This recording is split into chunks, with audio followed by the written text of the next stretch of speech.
अस्सलामुअलैकुम नाज़रीन, मैं हूं मेबल नायाब और आप देख रहे हैं हेल्थ विद 360, जिसमें हमारे साथ मौजूद है ज़ारा शाहीन। आप बाय प्रोफेशन नर्स हैं, इसके अलावा आप कैटको किड्स में COO हैं। इसके अलावा आप बच्चों की ब्रेन डेवलपमेंट के हवाले से इनका काफ़ी एक्सपीरियंस रहा है आपका, और इसके अलावा आप हेल्थ के शोबे में बच्चों के साथ काफ़ी कनेक्टेड रही हैं। जी ज़ारा शाहीन, कैसी हैं आप? अल्लाह का शुक्र है, आप कैसी हैं? मैं बिल्कुल ठीक ठाक। अच्छा, मेरा पहला सवाल आपसे ये है कि अर्ली चाइल्ड डेवलपमेंट क्या है और किस तरह से ये असरअंदाज करती है? अर्ली चाइल्डहुड डेवलपमेंट, जैसे कि नाम आप देख रही हैं, सुन रही हैं, अर्ली का मतलब है पहले, ठीक है, और चाइल्डहुड डेवलपमेंट तो यानी जो बच्चों के शुरू के साल होते हैं उसमें जो बच्चों की डेवलपमेंट होती है, इसको अर्ली चाइल्डहुड डेवलपमेंट कहते हैं। ठीक है। वेस्ट में ये बहुत पहले से कॉमन है जी, हमारे यहाँ जो है 15-20 साल हमारे यहाँ बहुत चीज़ें बाद में आती हैं, मगर शुक्र आ गई, उससे काफ़ी अवेयरनेस सभी लोगों में फैल गई है। अर्ली चाइल्डहुड के बारे में बहुत ज़्यादा अवेयरनेस सेशंस भी हो रहे हैं, पेरेंट्स के लिए, टीचर्स के लिए, अब सबको समझ आने लगी है। तो बेसिकली जो बच्चे होते हैं पैदाइश से लेकर 8 साल की उम्र में उनको कैसी निगहदाश्त की ज़रूरत होती है, उसको अर्ली चाइल्डहुड डेवलपमेंट कहते हैं। ठीक है। अब जैसे वो हम अक्सर जो बातें करते हैं, अक्सर हंसते हैं ना, एक बात कह करके देखें, जो माएँ बनते हैं या जो पेरेंट्स बनते हैं उसका कोई सर्टिफिकेशन नहीं होता है, ठीक है ना कोई ट्रेनिंग होती है। तो जब हम न्यू पेरेंट बनते हैं तो वो ट्रायल एंड एरर से ही ज़्यादातर सीख रहे होते हैं। अच्छा जी, हमने पहले बच्चे पे ये किया था, अब दूसरे पे कुछ और करते हैं जो काम आ जाए, जो चीज़ काम आ जाए। तो उस को करने के लिए 0 to 8 years के जो साल होते हैं वो बहुत, कहते हैं, क्रिटिकल होते हैं, बहुत इंतहाई अहम होते हैं। ठीक है। आपने बच्चे को जिस तरीके से बनाना है, ठीक है, हर माँ बाप के जहन में, हम जब ट्रेनिंग माँ बाप की करते हैं, हम उनसे पूछते हैं, अच्छा अब आप बताएं कि आप अपने बच्चे के लिए क्या सोचते हैं, आप कैसे बच्चे चाहते हैं। उनको हम एक एक्टिविटी करवाते हैं, उसमें हम उनको एक या तो प्ले डो दे देते हैं या कुछ, वो बड़ी अच्छी अच्छी चीज़ें उसमें से निकल के आती हैं, बड़ा मज़ा आता है इस एक्टिविटी में। अच्छा। तो वो ज़्यादातर माएँ, आप गेस कर सकती होंगी, वो ये और पेरेंट्स ये कहते हैं कि हमें अच्छा इंसान चाहिए, मॉरल, हाँ, जो मॉरल वैल्यूज़ के साथ हो, एथिकल वैल्यूज़ के साथ हो। बहुत सारे पेरेंट्स कहते हैं हमारे बच्चों की फलां आइज़ चाहिए, ब्लू आइज़ चाहिए, हमें गोरी स्किन चाहिए। अच्छा, कुछ लोग मटेरियलिस्टिक थिंग्स की तरफ भी जाते हैं। हाँ, अच्छा। वो सबकी अपनी अपनी विश होती है। तो वो आइडियली विश ये करते हैं। हाँ। लेकिन एक जो चीज़ उभर के आती है कि हमें अच्छा इंसान चाहिए at the end of the day.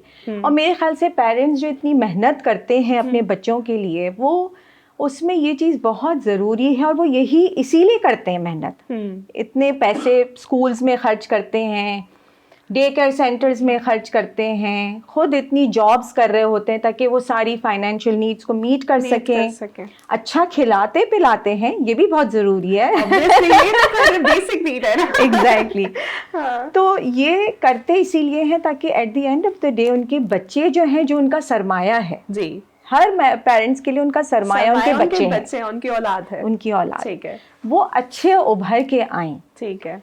Basically ये जो 0 to 8 years है, 0 का मतलब पैदाइशी, बिल्कुल नौ मौलूद जिसे हम उर्दू में कहते हैं, ठीक है, या न्यू बॉर्न बेबी से लेकर, अब तो अर्ली चाइल्डहुड वाले कहते हैं न्यू बॉर्न नहीं, जब आप कंसीव करते हैं देन तभी, क्योंकि वो बच्चा आपके अंदर वो बन चुका ना, ठीक है, फॉर्म होना शुरू होता है, एग्जैक्टली। और अल्ट्रासाउंड तो हमें ये भी बताती है कि बच्चे हंसते हैं अंदर, थम सक करते हैं, बहुत सारी चीज़ें कर रहे होते हैं। माएँ अगर उनको, वो एक्सपेरिमेंट्स भी हुए हैं जिसमें माएँ उनको कोई पोयम सुना रही हैं, कहा जाता है कि अगर मदर जो है बुक्स पढ़े तो वो बच्चा काफी ज़हीन हो जाता है, और वो माँ की आवाज़ को पहचानता है। जब बर्थ के बाद वो रोता है और वो आवाज़ वो दोबारा सुनता है, या बाप की आवाज़ या दादी की आवाज़, जो भी उनसे उस वक्त बात कर रहा होता है ड्यूरिंग प्रेगनेंसी, उसकी आवाज सुन के बच्चा जो है वो सूद और काम डाउन हो जाता है। जो है ये 100% ट्रू है, वर्क करती है। जी बिल्कुल, ये फैक्ट है। अच्छा, ये मिथ नहीं है किसी भी सूरत। तो ये जो है, अब आप सोचें कि बच्चे की डेवलपमेंट कब से स्टार्ट हो गई है, ठीक है। अब मसला सारा ये आता है कि बच्चे जब बॉर्न हो जाते हैं, ठीक है, फर्स्ट टाइम मदर्स हैं, उनको आता नहीं है बच्चों को बड़ा करना, ठीक है। ज़्यादातर नानियाँ दादियाँ, घर में जॉइंट फैमिली सिस्टम अगर है या कोई फ्रेंड सर्कल है, सपोर्ट ग्रुप्स हैं, उनसे जो जो पता चलता है वो हम एक्सपेरिमेंट करके पेरेंट्स अपने बच्चों पे ट्रायल एंड एरर कर रहे होते हैं। अर्ली चाइल्डहुड डेवलपमेंट की थियोरी ये कहती है कि ये 8 साल अगर आपने प्रॉपरली बच्चे को रेज किया, आपको जिंदगी भर उस बच्चे की फिक्र छोड़ देनी है, क्योंकि आपने वो 8 साल में सारी वैल्यू सिस्टम्स उनको दे दिए हैं। तो वो 8 साल में बच्चा ऑब्जर्व कर लेता है इतनी सारी चीजें।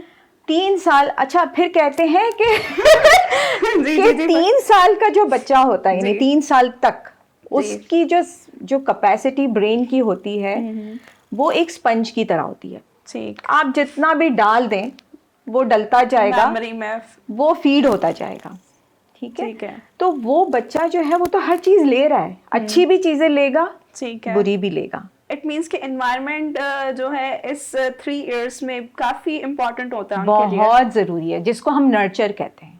ये एक डिबेट चलती है ना, नेचर जो है वो जीतता है या नर्चर जीतता है। तो ये नर्चर है, नर्चर जो है बहुत इम्पोर्टेंट है।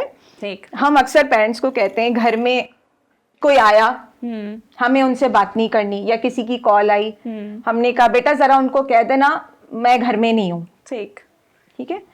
उससे बच्चा जो है क्या सीखेगा कि आप झूठ बोल सकते हैं, ठीक। तो बहुत सारी घर की जो इन्वायरमेंट, फिर बाहर की इन्वायरमेंट, जहां जहां बच्चा जा रहा है वो सारी इन्वायरमेंट जो है वो एब्जॉर्ब करता है बच्चा, और वो सीखता है, उसको मैसेज मिलता है कि अच्छा ये चीज अलाउड है, ठीक है। फिर दूसरी जो इम्पोर्टेंट चीज मैं आपको कहना चाहूंगी अर्ली चाइल्डहुड के बारे में, कि इसके 3-4 इम्पोर्टेंट डोमेन्स हैं, ठीक है, डेवलपमेंट के। एक है फिजिकल डेवलपमेंट, एक है कॉग्निटिव डेवलपमेंट, ठीक है, मैं एक्सप्लेन करती जाती हूँ, जी। हाँ। एक है सोशल डेवलपमेंट, एक है इमोशनल डेवलपमेंट, एक है साइकोलॉजिकल डेवलपमेंट, और मेरे हिसाब से स्पिरिचुअल डेवलपमेंट भी बहुत इम्पोर्टेंट है। यस, तो ये 5-6 डोमेन्स हैं, अच्छा, जो बनाता है अर्ली चाइल्डहुड को। और मैंने एक बेबी क्यूट सी लेकर भी आई हूँ, ठीक है। अब आप समझें, ये एक बेबी है, एक बच्चा है जो बॉर्न हुआ है, ठीक है। ये सारी इन्फ्लुएंसेस उसके ऊपर आ रही हैं हर तरफ से, ठीक है। जब वो बॉर्न होता है, माँ बाप की सबसे ज्यादा फिक्र क्या होती है उस वक्त? फिक्र ये होती है कि बच्चा ग्रो प्रॉपर करे, ठीक है ना। उसके लिए उसको वो अच्छा खिलाते हैं, फीड करवाते हैं ना, उनका फोकस जो है फीडिंग होती है। अच्छा, वेट कितना बढ़ा, पीडियाट्रिशियन के पास जाके सबसे पहला सवाल पूछते हैं, हमारे बच्चे का कितना वजन बढ़ा है, अंडरवेट तो नहीं है। और हम फ्यूचर सेशंस में इसको टच करेंगे कि कौन सी फीडिंग इम्पोर्टेंट है, बच्चों माओं के जहनों में क्या चीजें मिथ हैं, क्या चीजें फैक्ट हैं। तो अभी हम फीडिंग को इतना टच नहीं करते हैं, मगर शुरू में सबसे जो शुरू के कुछ महीने और साल होते हैं उसमें पेरेंट्स की सबसे इम्पोर्टेंट जो उनके जहनों में कंसर्न होता है वो फिजिकल डेवलपमेंट, ठीक है। बच्चों का वजन, हाइट, ग्रो कर रहे हैं, नहीं कर रहे, इनिशियल डोमेन हो गया, इनिशियल हो गया, ठीक है। लेकिन पेरेंट्स साथ साथ बहुत ज्यादा फोकस उस पे करना शुरू हो जाते हैं। सिर्फ उसको फोकस नहीं करना है, हमारे पास समझे 3 साल है, ठीक है, शुरू के 3 साल हैं जिसमें जो चीज आपने बम्बार्ड करनी है ना आप बस बच्चे पे कर दें, ठीक है। सो आप ये देखें कि फिजिकल डेवलपमेंट के साथ हमने कहा कॉग्निटिव डेवलपमेंट। अब कॉग्निटिव डेवलपमेंट क्या है? लर्निंग है, जो ब्रेन की डेवलपमेंट जिसे हम कहते हैं, जिसे हम लर्निंग कह सकते हैं। बच्चे को साथ साथ पैदाइशी बच्चे को लेकर उसकी लर्निंग पे, चाहे वो घर पे ही क्यों ना हो, उसको लर्निंग प्रोसेस में हेल्प करना जो है वो पेरेंट्स के लिए बहुत ज़रूरी होता है। और वो हम आगे जाके मैं आपको बताती हूँ कि उसको हम कैसे कर सकते हैं। फिर हमारा है इमोशनल सोशल डेवलपमेंट। यूजुअली ये कनेक्टेड होता है, ठीक है। क्योंकि सोशल डेवलपमेंट, जैसे कि वर्ड सोशल, उसका मतलब क्या है? उसका मतलब एनवायरनमेंट से रिलेटेड एग्जैक्टली।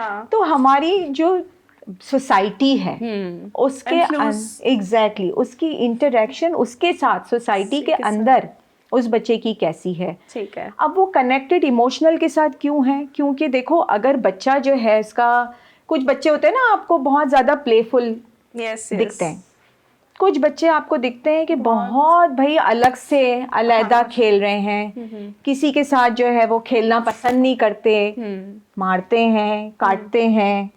ये एक एज आती है हर बच्चे की जिसमें वो मारते भी हैं, काटते भी हैं, और वो ये देखते हैं कि अच्छा इसका रिएक्शन मेरे पेरेंट्स को क्या आ रहा है, पेरेंट्स की तरफ से। ठीक है, अगर वो इग्नोर करते हैं पेरेंट्स, यूजुअली आप देखेंगे ना शॉपिंग सेंटर्स, हम मॉल्स जाते हैं, कभी देखा है बच्चे नीचे जमीन पे गिरे लोट पोट हो रहे होते हैं और पेरेंट्स अपने आप पे लगे होते हैं। एग्जैक्टली। और पेरेंट्स जो है उसको हैंडल इसलिए नहीं करते क्योंकि वो सारे जब देख रहे होते हैं ना उस बच्चे को, तो पेरेंट्स को हैंडल करने नहीं आता, वो खुद शर्मिंदा हो जाते हैं, कंफ्यूज हो जाते हैं, अब हम क्या करें। तो या तो वो बच्चे को वो चीज दिला देते हैं जिसकी वो जिद कर रहा है, या वो उसको कोई ना कोई चीज से बहला फुसला लेते हैं, कोई चीज, कोई टॉफी दे दी, कोई कैंडी दे दी। और बच्चे भी साइकोलॉजिकल जो है ना, वो पेरेंट्स की साइकी को जानते हैं, उन्हें पता है हम इस तरह के जो जब एनवायरनमेंट में जाएंगे तो हमारी जो बात है वो मानी जाएगी। जैसे वो होता है ना, पता है दादी जो है वो मेरी साइड लेगी, तो दादी के सामने ही जिद करते हैं। तो ये बहुत बच्चों को बच्चे बड़े स्मार्ट होते हैं, बहुत ज्यादा। तो इमोशनल डेवलपमेंट जो है वो साथ साथ सोशल के चलती है। तो अगर बच्चे को गुस्सा आ रहा है, बच्चा जो है इमोशंस उसके ऐसे हैं, फियर है, डर लग रहा है उस बच्चे को, उसको किस तरह आप हैंडल कर रहे हैं as a parent, as a caregiver, वो इम्पोर्टेंस रखता है उसकी सोशल डेवलपमेंट के लिए। कि अगर वो गुस्सा आ तो रहा है, मार रहा है, लेकिन अगर वो मारता ही रहेगा तो दूसरे बच्चे नहीं खेलेंगे उसके साथ। बिल्कुल। तो उसकी सोशल डेवलपमेंट को आप हिंडर कर रहे हैं। ठीक है। और स्पिरिचुअल डेवलपमेंट के भाई आपने प्रॉपर उसको बताना है कि भाई नमाज पढ़ना है, जो भी रिलीजन है, अगर क्रिश्चियन है, जो भी whatever the religion is, doesn't matter, वो आपने उस बच्चे को अर्ली इयर्स में ही सिखा देना है। Okay, thank you so much ma'am. जी नाज़रीन, उम्मीद करती हूँ आपको आज का टॉपिक बहुत पसंद आया होगा और काफ़ी इंफॉर्मेटिव भी रहा होगा आपके लिए। इसी टॉपिक को कंटिन्यू करते हुए हम नेक्स्ट प्रोग्राम में मिलेंगे, तब तक के लिए इजाज़त दीजिए, अल्लाह ने के बाद।